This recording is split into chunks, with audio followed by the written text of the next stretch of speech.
জীবনের সবচেয়ে বড় সাপ ছিল জুলাইবি রাদিয়াল্লাহু তাআলা আনহু।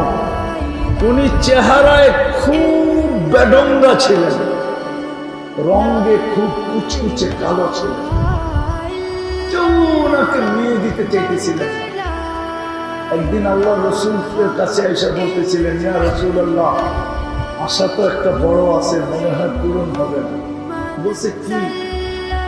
দুনিয়াতে সবাই আশা থাকে একটা বিয়ে করা, কিন্তু যেখানেই যাই সবাই চেহারা রং দেখা ফেরত দেয়।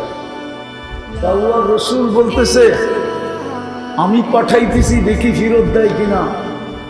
এক সাহাবীর কাছে পাঠাইছেন, জয়া আমার কথা বললো, আর মেয়ে যেন তোমাকে বিয়ে দেয়। ওই মেয়ে এলাকার সবচেয়ে সুন্দরী। জয়া বলছে, আল্লাহ রসুল পাঠাইছে, তোমার সুন্দরী মেয়েকে আমার কাছে বিয়ে দিতে বলছে। ওর উপরে তো আকাশ যেন ভেঙে পড়ছে।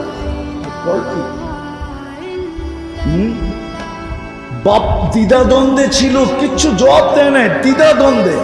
ভিতর থেকে মেয়ে শুনা বলছে, আব্বা আমি রাজি। কাকে পাঠাইছে এটা দেখো না, কে পাঠাইছে এটা দেখো।